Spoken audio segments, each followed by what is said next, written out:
Buenas tardes a los alumnos de quinto año B y de quinto año C. Vamos a comenzar hoy con el tema referido a la oferta real y de su siguiente depósito. Antes de comenzar a examinar el procedimiento contenido en el Código de Procedimiento Civil, les recomiendo que tomen el Código Civil. El Código Civil, de manera particular y sustantiva, trata del tema a partir del artículo 1306 de la oferta de pago y de depósito. ¿Cuál es el supuesto fáctico para proceder a promover una solicitud ante un tribunal de oferta de pago y de depósito? Lo encontramos en el artículo 1306 del Código Civil. Cuando el acreedor rehúsa recibir el pago, puede el deudor obtener su liberación por medio del ofrecimiento real y del depósito subsiguiente de la cosa debida. Les repito, cuando el acreedor rehúsa recibir el pago, puede el deudor obtener su liberación por medio del ofrecimiento real y del depósito subsiguiente de la cosa debida. Ese es el supuesto fáctico que da lugar al procedimiento de oferta real y de subsiguiente depósito. Los intereses dejan de correr desde el día del depósito legalmente efectuado y la cosa depositada queda a riesgo y peligro del acreedor. Los intereses dejan de correr desde el día del depósito legalmente efectuado, no cualquier depósito. El depósito tiene que hacerse conforme a la ley para que los intereses dejen de correr y para que la cosa depositada legalmente quede a riesgo y peligro del acreedor. Porque si no se cumple el procedimiento establecido, es decir, los intereses no dejan de correr y el riesgo sigue en cabeza del deudor. Para que el ofrecimiento real sea válido, es necesario que se cumplan en la solicitud los requisitos del artículo 1307, que son prácticamente los mismos que fija el Código de Procedimiento Civil.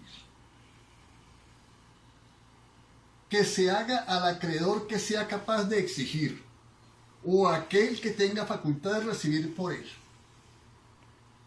Que se haga al acreedor que sea capaz de exigir, o aquel que tenga facultad de recibir por él.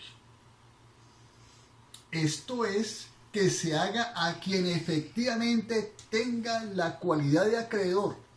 Esto es, que tenga la capacidad jurídica de exigir del oferente el pago o el cumplimiento de la obligación, la entrega de la obligación. No se le puede hacer a cualquier persona. Se le tiene que hacer a la persona que tenga la cualidad de acreedor en ese asunto en particular, ¿no? Y de no hacérsele a ese acreedor por alguna razón, se le puede hacer a quien tenga la facultad de recibir por él. Porque fíjese, puede existir la obligación y ese acreedor puede negarse a recibir el pago. Pero es que se niega o no se le puede hacer el pago porque se trata de un niño o de un adolescente. Entonces, como dice la norma, la oferta tiene que hacérsela a quien tenga la facultad de recibir por él, al titular de su patria potestad. O en los otros casos, al tutor o al curador, o a su apoderado legalmente constituido con facultades para recibir cantidades de dinero, por ejemplo, y otorgar los correspondientes finiquitos. Entonces, no se les olvide, es decir, la oferta tiene que hacérsela al acreedor, y ese acreedor tiene que ser capaz. Y ese acreedor tenemos que entenderlo como la persona que tiene la cualidad respecto de la cual existe el derecho para reclamar el pago de la obligación, de esa obligación en particular que se está ofreciendo. Y tiene que ser capaz no solo para que la oferta sea válida, sino para que pueda otorgar el finiquito. Por eso, si no es capaz, entonces es cuando entra en juego el titular de la patria potestad, el tutor, el curador, o puede ser igualmente su apoderado judicial, su representante judicial, siempre y cuando tenga facultades de recibir pagos, de recibir cantidades de dinero y otorgar los correspondientes finiquitos. Ahora vamos a la otra cara de la moneda. Que el deudor que está haciendo la oferta sea capaz. No solamente que tenga la cualidad de deudor, sino que además sea capaz, ¿no? El numeral 2 dice que se haga por persona capaz de pagar, ¿no? En otras palabras, que el pago no lo esté promoviendo mediante este sistema una persona incapaz, ¿no? Por ejemplo, un adolescente, una persona que ha sido declarada entredicho, ¿no? O inhabilitada. Tiene que ser capaz de pagar por él mismo. Ahora, si no es capaz, entonces el pago lo puede promover quien ejerza su representación, como ya indicamos hace algunos momentos. En tercer lugar, que esa oferta comprenda la suma íntegra u otra cosa debida. No, es que de los 10.000 bolívares le voy a abonar 5.000, no. Tiene que ser lo exactamente debido. Bien sea una cantidad de dinero u otra cosa, con los correspondientes frutos e intereses. Los gastos líquidos y una cantidad para los gastos ilíquidos, con la reserva para cualquier suplemento. ¿Qué quiere decir esto? Si debemos 10.000 bolívares, tenemos que pagar íntegramente, ofrecer íntegramente los 10.000 bolívares, no una parte de la obligación. Tenemos que ofrecer el pago de toda la obligación, de los 10.000 bolívares, o la entrega de la cosa debida. Por eso se habla de los frutos y por eso se habla de los intereses, ¿no? Que no falte nada y que los intereses estén calculados conforme al contrato o conforme a la ley, porque ya vamos a ver más adelante que el acreedor se puede oponer a la solicitud de pago por alguna circunstancia que igualmente más adelante vamos a ver, vamos a examinar. Y por otro lado, además de esos 10.000 bolívares, tenemos que adicionar unas cantidades para los gastos líquidos y para los gastos ilíquidos. Si vamos a, por ejemplo, imagínense ustedes que vamos a depositar 200 millones de bolívares. No, tenemos que ver, o tenemos que estimar alguna suma X, modesta, 500.000 bolívares, 1 millón, 2 millones de bolívares adicionales para los gastos que pueda ocasionar el movimiento del dinero. Porque, por ejemplo, si el banco donde está depositado el dinero libra un cheque, el banco va a cobrar ese cheque, el valor de ese cheque de gerencia. Entonces el banco lo va a imputar a la cuenta. Y si el banco lo imputa a la cuenta, el acreedor no va a recibir los 200 millones de bolívares. Va a recibir el saldo entre lo depositado y lo deducido por el banco para librar el cheque. De ahí que tenemos que aportar cantidades adicionales para esos conceptos. Porque el acreedor tiene derecho, para poder dar el finiquito, a recibir íntegramente lo debido junto con los correspondientes intereses. Que el plazo esté vencido. Fíjense bien, por aquí, en el artículo 1213, se establece que lo que se debe en un término fijo no puede exigirse antes del vencimiento del término. Y si no se puede exigir antes del vencimiento del término, el acreedor tampoco está obligado a recibirlo antes. Tiene que estar vencida la obligación, ¿no? Tiene que haberse vencido para que la obligación sea plenamente exigible. Entonces la obligación o la oferta tiene que realizarse con relación a una obligación que ya esté vencida, que el plazo esté vencido, si se ha estipulado en favor del acreedor. En quinto lugar, que se haya cumplido la condición.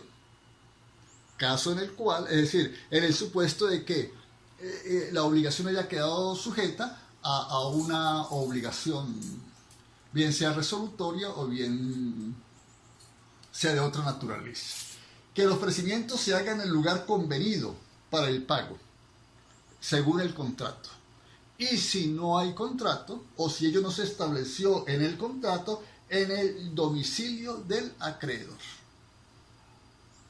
Y que el ofrecimiento se haga por ministerio del juez. Por eso les decía que no cualquier depósito tiene los efectos establecidos en el código. Ese depósito tiene que hacerse, como ustedes ya podrán comprender perfectamente, a través del sistema judicial. Para la validez del depósito, realmente esta norma, la del 1308, está contenida en el Código de Procedimiento. Es decir, regula o establece cómo se hace el depósito. Por eso no se las voy a leer ahorita, pero sí les voy a leer, o sí les voy a decir que los gastos del ofrecimiento real y del depósito, si estos fuesen válidos, son de cargo del acreedor. Es decir, ¿por qué de cargo del acreedor? Porque fue él, con su negativa a recibir el pago de la obligación, el que dio lugar al procedimiento.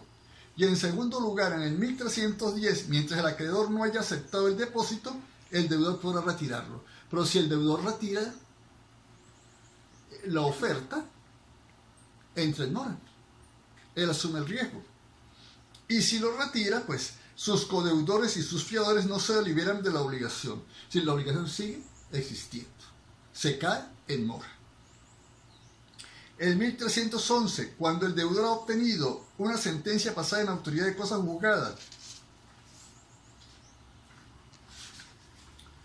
la cual haya declarado buena y válida la oferta y el depósito, pues bien, la obligación queda saldada, ¿no? La obligación queda saldada, y en ese caso el acreedor no puede, ni aun con el deudor no puede, ni aun con consentimiento del acreedor, retirar el dinero, porque gracias a la sentencia el dinero ya pasó definitivamente a propiedad del acreedor.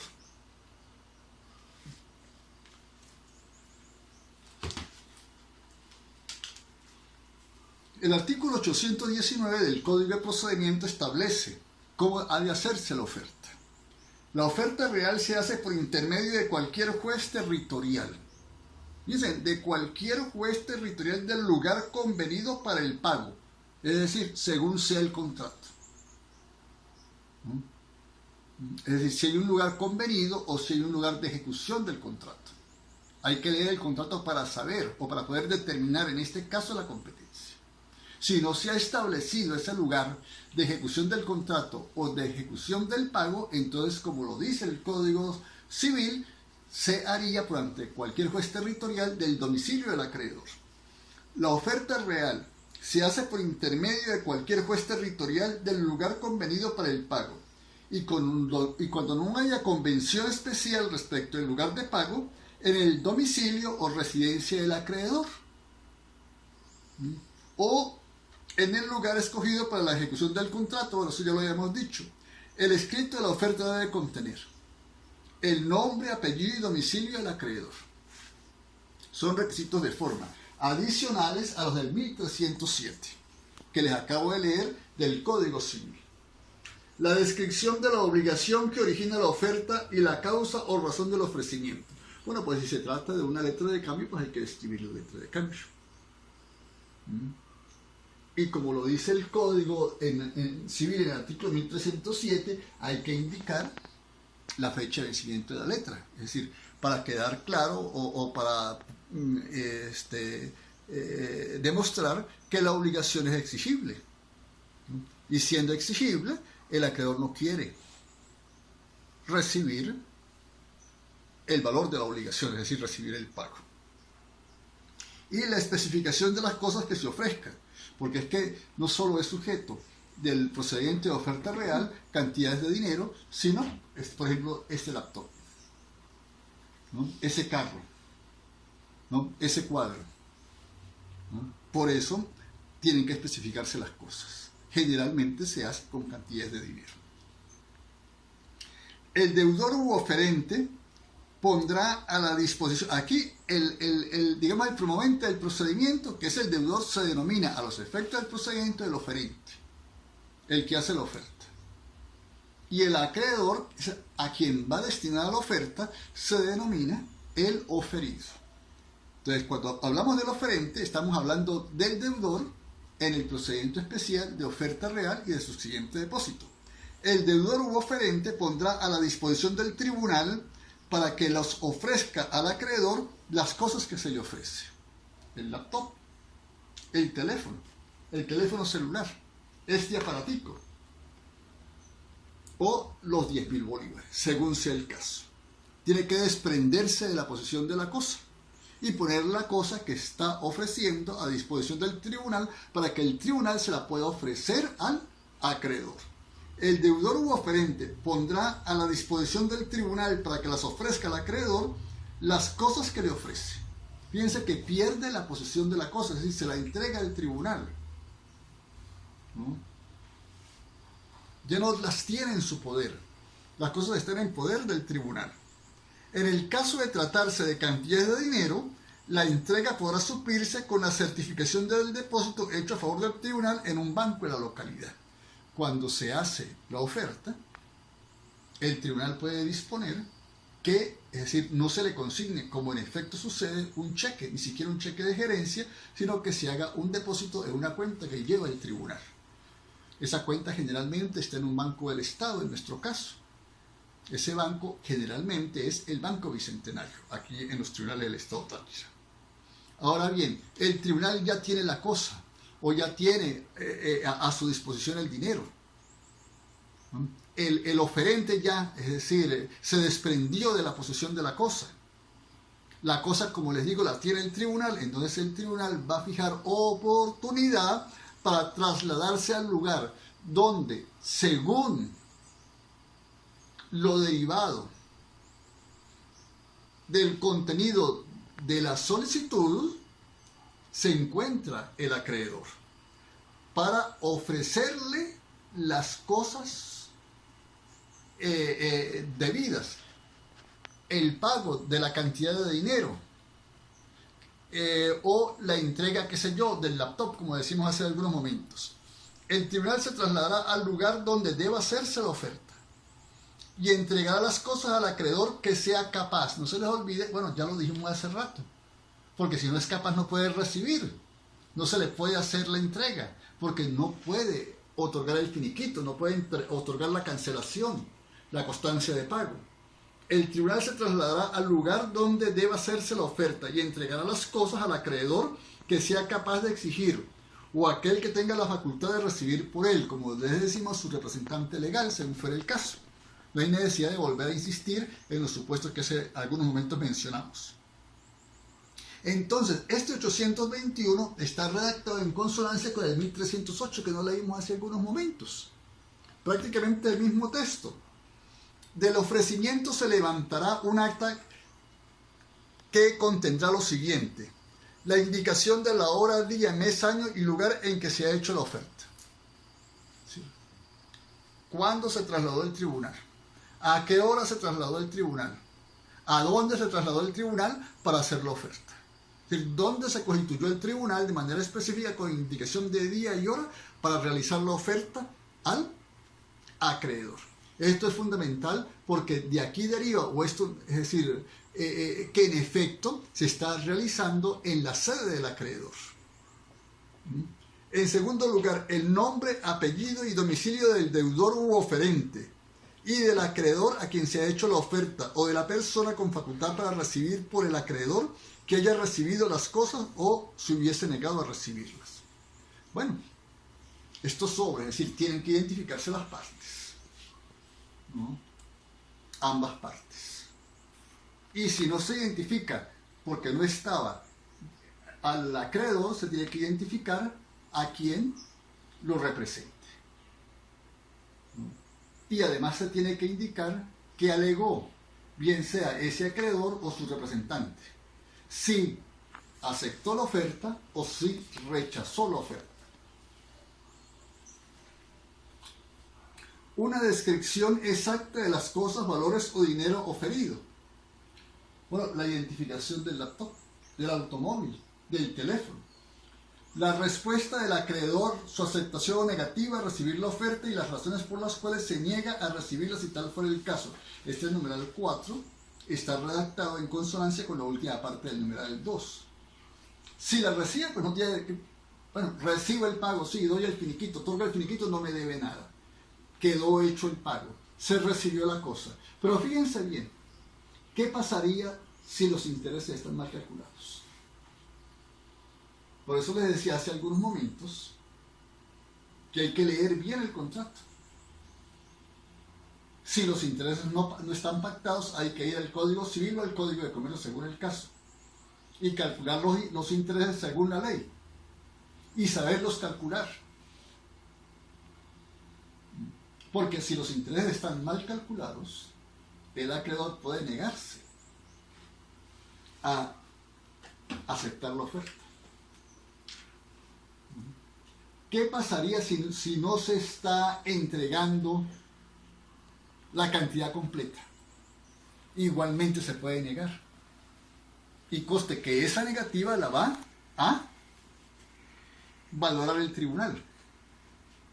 Indudablemente que en el procedimiento el acreedor tiene que probar que no es la cantidad debida, que se le está ofreciendo menos de lo debido o que los intereses están mal calculados. Y si ello lo prueba el acreedor, la oferta se va a declarar improcedente y el deudor quedará desde el momento en que se hizo de que se venció la obligación como insolvente con el acreedor. Entonces, la respuesta del acreedor, su aceptación negativa a recibir la oferta y las razones por las cuales se niega a recibirla, si tal fuera el caso. Quinto, en caso de aceptación de la oferta, la mención del pago o de la entrega de la cosa y en ambos casos el otorgamiento del recibo, que se lo acabo de mencionar. Y 6, el acta será suscrita por el juez, el secretario y quienes hayan intervenido. Cuando el acreedor no esté presente en el acto, ni la persona que tenga facultad para recibir por él, o si ésta se negare a recibir las cosas, el secretario en todo caso levantará el acta a la cual se refiere el artículo 821 en los términos del artículo 821 y 1308 del Código Civil. El acta no deja de levantarse. Lo dice el artículo 822 del Código de Procedimiento Civil. Cuando el acreedor no esté presente en el acto, allá a donde se trasladó el tribunal para hacer la oferta, bueno, es decir, en la solicitud, el solicitante tiene que indicarle al tribunal a dónde tiene que trasladarse, ¿no? Pero tampoco está presente la persona con facultad para recibir por él, o si ésta estuviese, el acreedor o su representante están presentes, pero se niegan a recibir lo ofrecido, lo que se está ofreciendo, lo ofrecido, ¿no? Entonces el secretario, sí, es lo ofrecido, no es lo ofertado, disculpe.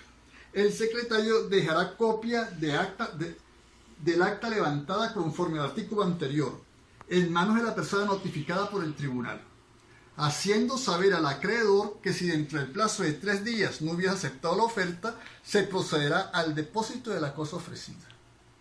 De esa entrega dejará constancia en el expediente el secretario, y si el acreedor hubiese estado presente en el acto de la oferta, se tendrá a derecho para la secuela del procedimiento. ¿Qué pasa? El acreedor no acepta o no está presente. Tan solo está presente su representante y no acepta tampoco. Se niega a recibir la cantidad de dinero que se le está ofreciendo. Se levanta el acta y se deja constancia de esa particularidad. Y se le entrega copia del acta a quien estuviese presente, bien sea al acreedor o a su representante, con la advertencia de que si en 3 días no ha acudido al tribunal a aceptar la oferta, entonces la cantidad queda depositada. Bien, la cantidad de dinero queda depositada. Si el acreedor estaba presente, se tiene a derecho para el procedimiento que se va a iniciar. No hay necesidad de citarlo. Pero si no estaba presente el acreedor, sino simplemente su representante, entonces tendrá que citarse personalmente al acreedor para el procedimiento. El tercer día siguiente y aquel en que se haya efectuado la oferta, si el acreedor hubiera estado presente en el acto o aquel en que se hubiera entregado la copia del acta a la persona por cuyo intermedio se le hizo, el tribunal ordenará el depósito de la cosa, valores o dinero ofrecido. Si se tratara de dinero, el depósito será en un banco, quien tendrá la obligación de recibirlo sin cobrar emolumentos. Y si se tratara de alguna cosa, esa cosa se le va a entregar al depositario, a un depositario judicial. Inmediatamente después de ordenado el depósito de lo que se está ofreciendo, entonces se ordenará la citación del acreedor. A menos que el acreedor hubiese estado presente en el acto al cual se refiere el artículo 821, al momento de hacerse, digamos, la oferta de la cosa en su sede, en su dirección, en el lugar de su residencia. Inmediatamente después de haber ordenado el tribunal el depósito de la cosa, valores o dinero, ordenará la citación del acreedor para que comparezca dentro de los 3 días siguientes a su citación y a cualquier hora de las fijadas en la tablilla, a exponer las razones y alegatos que considere convenientes contra la validez de la oferta y del depósito efectuados, o sencillamente para aceptar la oferta. Prácticamente esto sería una contestación. Si insiste en su negativa, por ejemplo. Vencido este laxo, haya expuesto o no el acreedor las razones y alegatos conducentes, la causa quedará abierta a pruebas por 10 días para que las partes interesadas promuevan y evacúen las que consideren pertinentes. Por ejemplo, si están mal calculados los intereses, tendrá que promover el acreedor una experticia que permite determinar cuál es el valor real de los intereses. Expirado el término de 10 días, que es el lapso de pruebas, el juez decidirá sobre la procedencia o improcedencia de la oferta y del depósito dentro de los 10 días siguientes. Si el juez declara válida la oferta y el depósito, no se les olvide lo que dice el artículo 1311, la obligación queda cancelada, queda pagada, ¿no? Si el juez declarare válida la oferta y el depósito, quedará liberado el deudor desde el día del depósito. Quedó pagada desde aquel día. En la condena en costa se incluirán los gastos ocasionados por el procedimiento de oferta y de depósito. En la sentencia el tribunal hará determinación expresa asignando los intereses devengados por las cantidades de dinero que han sido depositadas a quien corresponde. Se pagó la cuenta. El oferente quedó solvente o está solvente desde el día del depósito. Hasta el día en que se dicte la sentencia, es decir, este 826 está en congruencia con el 1310 del Código Civil. Hasta el día en que se dicte la sentencia sobre la validez o nulidad de la oferta y del depósito, el deudor podrá retirar la cosa ofrecida. Lo que decíamos hace rato cuando leíamos el Código Civil, ¿no? Del recibo de la cual quedará constancia en autos. El deudor podrá retirar la cosa ofrecida y el acreedor podrá aceptarla. Es decir, la cosa está a disposición del uno o del otro mientras que no exista pronunciamiento judicial. Si hay un pronunciamiento judicial, ya la otra parte no puede retirar la cosa. Se declaró válida la oferta y el depósito. Si se declaró válida la oferta y el depósito, la cosa ya está en el patrimonio del acreedor. Ya el oferente no puede disponer de la cosa porque no es suya. Ya hay una sentencia que declara a quién le corresponde la cosa y que declara el finiquito del asunto, el pago de la obligación. Pero mientras que esa sentencia no exista, el deudor puede retirar la cosa, puede retirar la suma de dinero del tribunal o el acreedor aceptarla. En el primer caso, el acreedor quedará en mora. Y en el segundo caso, Es decir, si el acreedor acepta la cosa, entonces el deudor queda liberado de la obligación. En este último caso, el acreedor deberá hacer constar su aceptación en el expediente. Pues, bueno, si hay un juicio de todos los procedimientos, tienen que resolverse en el expediente, no por fuera, no en un documento auténtico. Si yo voy a recibir la cosa, o lo hago en el momento en que se traslade el tribunal a mi sede, a mi domicilio, o lo hago directamente en el expediente. No lo puedo hacer fuera del expediente. Tiene que hacerse en el expediente. En este último caso, el acreedor deberá hacer constar su aceptación en el expediente, con lo cual quedará terminado el procedimiento porque se recibió el dinero, se canceló la obligación y entonces el procedimiento pues ya pierde su objeto. Y el juez ordenará al depositario le entregue la cosa ofrecida, del recibo de la cual quedará constancia en actos. Ahora fíjense lo siguiente. Hay 200 millones de bolívares en ese expediente. Se hizo la oferta y el acreedor no aceptó. El acreedor presentó sus alegatos. Y el procedimiento está en los 10 días de pruebas. ¿De quién es el dinero? ¿De quién son los 200 millones de bolívares? No se sabe. Yo como deudor estoy diciendo que son de Milan. Y Milan me está diciendo que él no me acepta esos 200 millones de bolívares. Por tal o cual razón que consten esos alegatos. Que los expuso en aquellos 3 días. Entonces viene Giza. Giza me demandó por cobro de bolívares. Fíjense que todavía no sabemos de quién es el dinero porque existe esta controversia, esta discrepancia y el juez no se ha pronunciado. Entonces Giza perfectamente me puede embargar ese dinero. O puede embargar ese dinero en ese procedimiento en mi contra. Ahora bien, ¿podrá Giza ejecutar, materializar ese embargo? Tendrá los efectos de ese embargo quedar en suspenso hasta que se produzca la sentencia definitiva con fuerza ejecutoria. Si el juez declara inadmisible la oferta, el dinero queda en mi patrimonio y el embargo surtirá todos sus efectos. Pero si el juez declara procedente la oferta, entonces el dinero no es mío, sino es de Milan. Y como me embargaron fue a mí, pues el embargo quedará sin ningún efecto. Y lo mismo sucedería si hubiésemos embargado a Milan. Si durante el procedimiento sobre validez o nulidad de la oferta se embargare la cosa ofrecida por acciones dirigidas contra el deudor o el acreedor, el efecto de la medida quedará en suspenso hasta que se declare la validez o nulidad del ofrecimiento. Ahora bien, ¿qué pasaría si se está ofreciendo, por ejemplo, una finca? Se puede hacer. Si se está ofreciendo una finca, tenemos que seguir entonces el procedimiento del artículo 1313 del Código Civil, ¿no? Si el objeto de la deuda es un inmueble por su naturaleza o por su destinación, el deudor puede, después de requerir al acreedor para que tome posesión de aquellos, obtener del juez que nombre un depositario judicial.